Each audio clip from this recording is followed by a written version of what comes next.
નમસ્કાર વિદ્યાર્થી મિત્રો, વેદ ડિજિટલ એજ્યુકેશનમાં આપ સર્વ વિદ્યાર્થી મિત્રોનું હાર્દિક સ્વાગત છે. વિદ્યાર્થી મિત્રો, આજે આપણે વાત કરવાના છીએ પ્રશ્નપત્ર 2 ધોરણ 12 વિષય અર્થશાસ્ત્ર. તો આપણે ગયા લેક્ચરની અંદર અથવા તો અગાઉની વાત કરી આપણે પ્રશ્નપત્રની, તો પ્રશ્નપત્ર 1ના સોલ્યુશનની વાત કરી હતી વિદ્યાર્થી મિત્રો. અને ઘણા બધા વિદ્યાર્થીઓએ કીધું કે સર સારામાં સારું પ્રશ્નપત્ર છે અને ઘણા પ્રશ્નો તો અમારા પરીક્ષામાં પૂછાય છે, અમે દર વર્ષે તમારા વિડીયો જોઈએ છે. તો મિત્રો એને જ માન આપીને આપણે ફરીવાર એક બીજું પ્રશ્નપત્ર લઈને આવ્યા છીએ અને આની પછી પણ આપણે એક પ્રશ્નપત્ર 3 જોવાનું છે મિત્રો. કે કુલ આપણે તમને ખ્યાલ હોય તો દર વર્ષે આપણે દર એક્ઝામની અંદર 3 પ્રશ્નપત્ર આપીએ છીએ સોલ્યુશન સાથે, અને એ પણ મહત્વના પ્રશ્નો સાથે. તો મિત્રો આજના સેશનની અંદર આપણે વાત કરીશું પ્રશ્નપત્ર 2 વિશે. આપણને ખ્યાલ જ છે મિત્રો, કહેવાની જરૂર પડતી જ નથી, વિદ્યાર્થી સામેથી જ કહી દે કે આપણે અર્થશાસ્ત્રનું પેપર આવી રહ્યું છે. તો મિત્રો આપણે જોઈ શકીએ કે ગુજરાત માધ્યમિક અને ઉચ્ચતર માધ્યમિકની વાત કરીએ. ગુજરાત માધ્યમિક અને ઉચ્ચતર માધ્યમિક શિક્ષણ બોર્ડ ગાંધીનગર દ્વારા લેવાયેલી પરીક્ષા જે 100 ગુણની છે, એમાં કયા કયા પ્રશ્નો એવા છે જે મહત્વના છે. તો મિત્રો આપણે વાત કરીએ અલગ અલગ વિભાગ વાઇઝ, હરેક વિભાગના સોલ્યુશનની વાત કરીશું. સાથે સાથે મહત્વના જે પ્રશ્નો છે એના પર વધુ ભાર આપીશું. તો મિત્રો તમે જોઈ શકો છો અહીંયા વિભાગ એની વાત કરીએ છીએ આપણે. 10 ગુણનો વિભાગ છે મિત્રો, MCQ પ્રકારે આવે છે. તો આપણે જોઈએ મિત્રો, પહેલો પ્રશ્ન મિત્રો, આજના સમયમાં ઇન્ટરનેટ માટે કયું વિધાન સાચું છે? ઇન્ટરનેટ માટે ફરીવાર એ પ્રશ્ન આવ્યો મિત્રો, બધાને ખ્યાલ હશે કે આજના સમયમાં ઇન્ટરનેટ માટેનું કયું વિધાન સાચું છે, કે અભ્યાસ માટેનું એક શું છે, સાધન છે. ત્યારબાદ બીજા પ્રશ્નની વાત કરીએ મિત્રો, કે આર્થિક માહિતી અંગેની ડેટા શેરી કોણ તૈયાર કરે? ખાસ યાદ રાખજો મિત્રો, બધા પ્રશ્નો મોસ્ટ IMP છે અને બોર્ડની પરીક્ષામાં આમાંથી જ પ્રશ્નપત્ર મોસ્ટ ઓફ જોવા મળે છે. તો આર્થિક માહિતીની ડેટા શેરી કોણ તૈયાર કરે છે મિત્રો? તો એનો જવાબ સાચો C છે. પ્રયોગશાળા, સંશોધન કેન્દ્ર અને સરકાર દ્વારા તૈયાર કરવામાં આવે છે.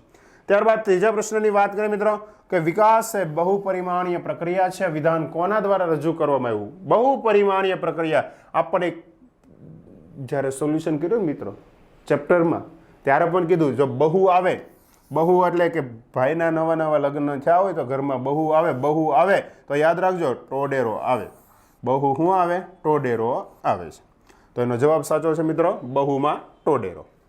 ત્યારબાદ ચોથો પ્રશ્ન મિત્રો, માંગમાં વૃદ્ધિ થવાને કારણે થતા ભાવ વધારો એ કેવો ફુગાવો કહેવાય? જો મિત્રો કોના કારણે? માંગને કારણે. યાદ કરો, ખર્ચ પ્રેરિત ફુગાવો. ખર્ચને કારણે અહીંયા માંગ કીધું તો સ્વાભાવિક છે, માંગ પ્રેરિત ફુગાવો. ત્યારબાદ પાંચમો પ્રશ્ન મિત્રો, કે સંસ્કૃત ભાષા પ્રમાણે બેંક શબ્દનો અર્થ શું થાય? આપણે બધાને યાદ રખાવું તો મિત્રો, સંસ્કૃતમાં પૂછે, બેંક શબ્દનો અર્થ પૂછે તો હંમેશા યાદ રાખવાનું છે મૂડીનો જથ્થો.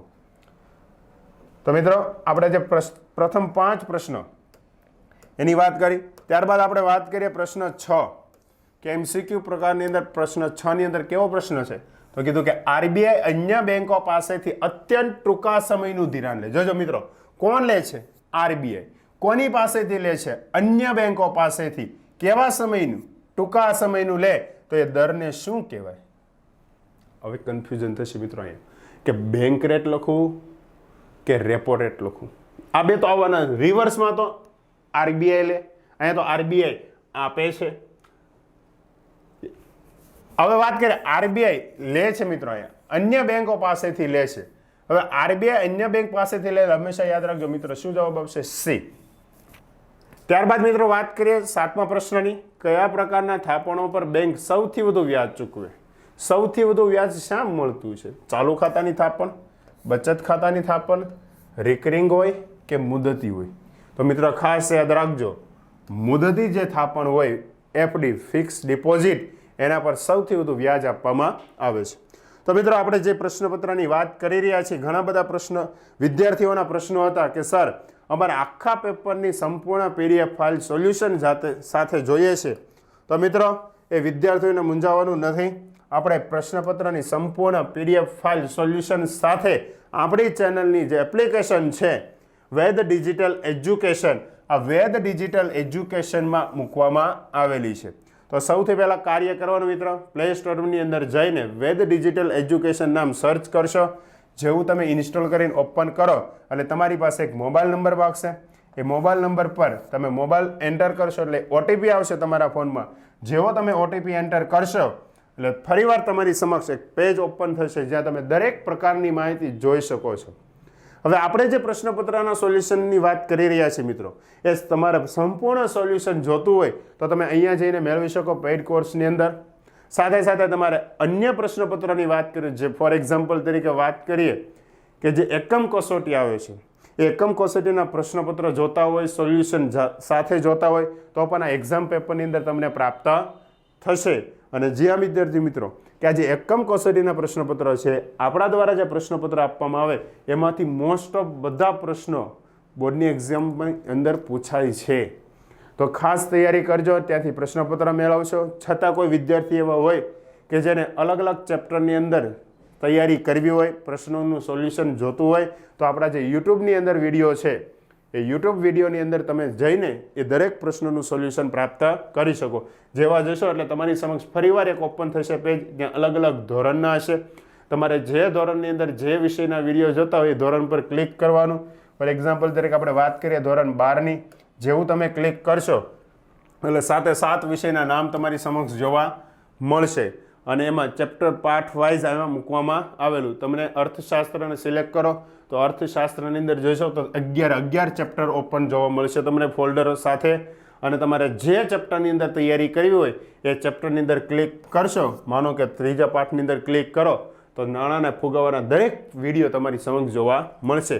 ત્યાંથી તમે સરળતાથી સોલ્યુશન પ્રાપ્ત કરી શકો, વિડીયો જોઈ શકો, શીખી પણ શકો છો. તો મિત્રો આ રીતે તમે પીડીએફ ફાઇલ મેળવી શકો. ત્યારબાદ વાત કરીએ મિત્રો 8મા પ્રશ્નની. નાણાકીય નીતિ ઘડવાનું કાર્ય કોણ કરે છે? કેન્દ્ર સરકાર, વેપારી બેંક, રાજ્ય સરકાર કે મધ્યસ્થ બેંક? નાણાકીય નીતિ કોણ તૈયાર કરશે મિત્રો? તો યાદ રાખજો, ડી, મધ્યસ્થ બેંક. વર્ષ 2013માં ભારતમાં સૌથી ઓછી ગરીબી કયા રાજ્યમાં જોવા મળી? સૌથી ઓછી ગરીબીની વાત કરી મિત્રો તો જવાબ આવશે મિત્રો ગોવાની અંદર. 10મો પ્રશ્ન મિત્રો, 1901માં ભારતની કુલ વસ્તી કેટલી હતી? 1901ની અંદર વાત કરી મિત્રો કે 1901માં ભારતની વસ્તી કેટલી હતી? 23.8, 22.2, 25.2 કે 102.7? તો મિત્રો અહીંયા 2001 નથી પૂછ્યું, અહીંયા પૂછેલું છે આપણને 1901. તો યાદ રાખજો 23.8 કરોડ વસ્તી જોવા મળી હતી. તો મિત્રો આ વિભાગ એની વાત કરી. હવે આગળ આપણે વાત કરીએ મિત્રો વિભાગ બી, કે જે 10 ગુણની અંદર પ્રશ્ન પૂછાય છે. 10 પ્રશ્નો હોય છે. એમાં પહેલો પ્રશ્ન છે વૃતાંશ આકૃતિ એટલે શું? વૃતાંશ આકૃતિ કોને કહીશું મિત્રો? તો યાદ રાખજો કુલ માહિતીના પેટા વિભાગોને વર્તુળના અંશના પ્રમાણમાં વહેંચવામાં આવે ત્યારે બનતી આકૃતિને કહેવાય વૃતાંશ આકૃતિ. કુલ માહિતીના પેટા વિભાગોને વર્તુળના અંશના પ્રમાણમાં જ્યારે વહેંચીએ, દોરીએ છીએ અને એ સમયે જે આકૃતિ તૈયાર થાય મિત્રો તેને આપણે કહીએ છીએ વૃતાંશ આકૃતિ. ત્યારબાદ 12મો પ્રશ્ન સવાલ, જીવનની ભૌતિક ગુણવત્તાનો આંક કોણે રજૂ કર્યો? યાદ કરો આપણે ચાની વાત કરી છે મિત્રો, જ્યારે પાઠ ચલાવ્યો ત્યારે પ્રશ્નની વાત કરી ત્યારે જીવનની ભૌતિક ગુણવત્તા એટલે કે PQLI આપણે કીધું હતું મહેમાન આવે છે, ચા બનાવી છે પરંતુ ખાંડ નથી, તો એમ કહે છે કે મોરી છે ડેવિસ. તો યાદ રાખજો મોરિસ ડેવિસ. મોરી છે ડેવિસે એમ, એટલે કે ડેવિસ મોરી છે. 13મો પ્રશ્ન, નાણાંની વ્યાખ્યા આપો. નાણાંની વ્યાખ્યા આપણે માર્શલ દ્વારા આપવામાં આવેલી છે, એ પણ આપી શકીએ.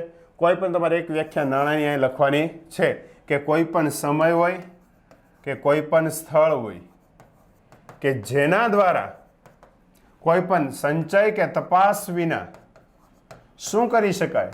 વિનિમય. યાદ રાખજો કોઈ પણ સ્થળે અને સમય કોઈ પણ પ્રકારના સંચય કે તપાસ વિના જેના દ્વારા સરળતાથી વિનિમય થઈ શકે એને કહેવામાં આવે છે નાણું.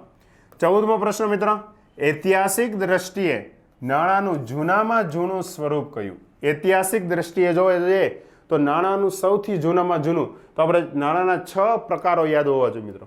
એમાં સૌથી જૂનું છે વસ્તુ. તો ઐતિહાસિક દ્રષ્ટિએ કોણ આવશે જૂનામાં જૂનું સ્વરૂપ? વસ્તુ નાણું. વેપારી બેંકની વાત કરી મિત્રો, વેપારી બેંકનો અર્થ આપો. ચેપ્ટર નંબર 4 બેન્કિંગ સેવાની વાત કરી છે. વેપારી બેંક એટલે શું? વેપારી બેંક યાદ કરો, પ્રજા પાસેથી થાપણો લેશે, બચત સ્વરૂપે સાચવશે, તેના પર વ્યાજ આપશે અને જરૂર પડે ત્યારે શું આપશે? ધિરાણ આપીને વ્યાજ વસૂલ કરે તથા અતિરિક્ત નાણાંનું દેશના વિકાસ માટે રોકાણ પણ કરશે. તો પ્રજા પાસેથી બચતો સ્વીકારે થાપણ સ્વરૂપે, સાચવે, વ્યાજ આપે અને વ્યાજ આપીને પાછું શું કરે છે? જરૂર પડે ત્યારે ધિરાણ આપે અને ધિરાણ આપીને પણ શું કરશે? વ્યાજ વસૂલ કરશે અને અતિરિક્ત નાણાંનું દેશના વિકાસ માટે રોકાણ કરશે. અથવા આપણે વાત કરીએ વેપારી બેંકની, તો આપણને ખબર છે વેપારી બેંક એ ધંધાકીય સંસ્થા છે જે માત્ર અને માત્ર નફાના હેતુ માટે કાર્ય કરે છે. તો એ પણ તમે લખી શકો. ત્યારબાદ 16મું એનઈએફટીનું પૂરું નામ. એનઈએફટી, આરટીજીએસ અને એનઈએફટીના પૂરા બે નામ યાદ કરો મિત્રો. આપણે ભણાવ્યું ત્યારે કીધું હતું. એનઈએફટી યાદ રાખજો, શું પૂરું નામ થશે? National electronic fund transfer.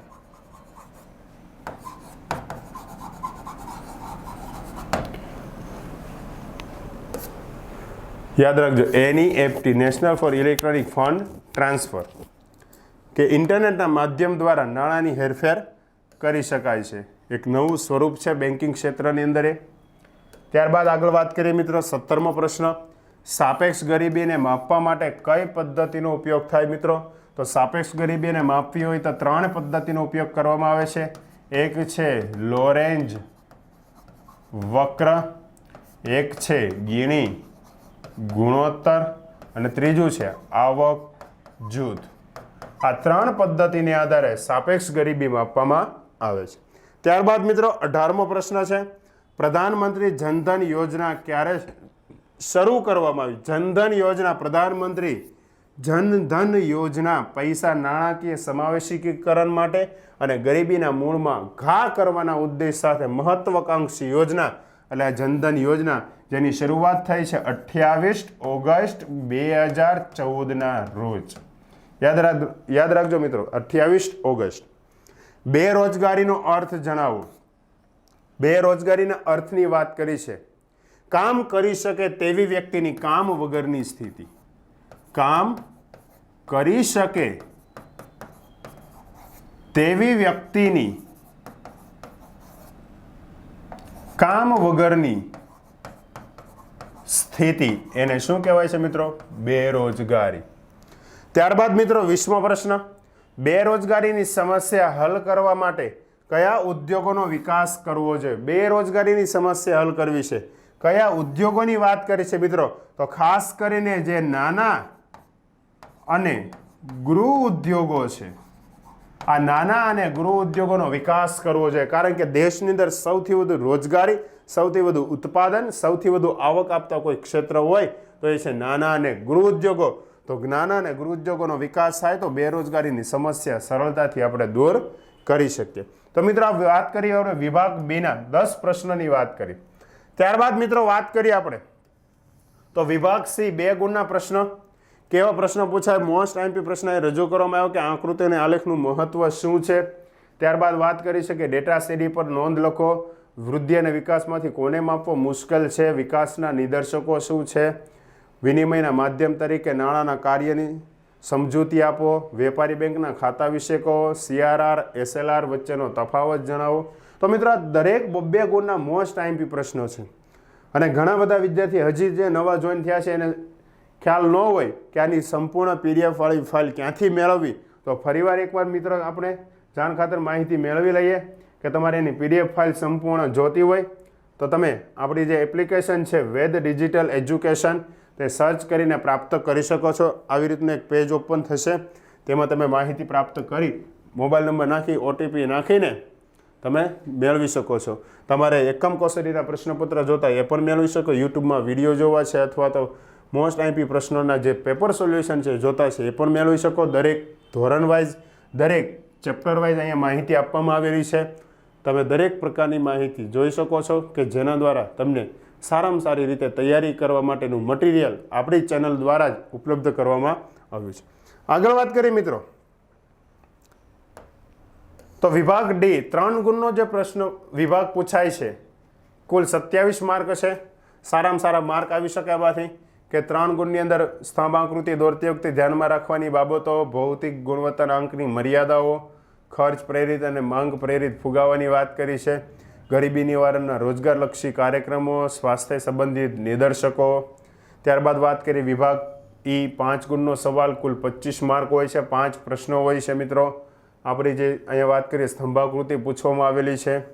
પછી માનવ વિકાસાંકમાં કઈ કઈ બાબતોની સમાવેશ થાય છે તે 3 બાબતો વિશે માહિતી આપવાની, ફુગાવાના કારણો, ગરીબી ઘટાડવાના ઉપાયો, બેરોજગારીના કારણો અથવા બેરોજગારીની સમસ્યા હલ કરવાના કાર્યક્રમો, ઉપાયો. આ દરેક પ્રશ્નો મોસ્ટ આઈએમપી છે. તમને કીધું તેમ મિત્રો કે આની તમારે પીડીએફ ફાઇલ જોતી હોય તો તમને સરળતાથી પીડીએફ ફાઇલ પણ આપણી એપ્લિકેશનની અંદર ઉપલબ્ધ છે, તમે ત્યાંથી પ્રાપ્ત કરી શકો છો. તો મિત્રો સારામાં સારી તૈયારી કરો અને સારામાં સારા માર્ક આવે એ માટે બધા વિદ્યાર્થીઓને ફરીવાર હું એમ કહું છું ઓલ ધ બેસ્ટ.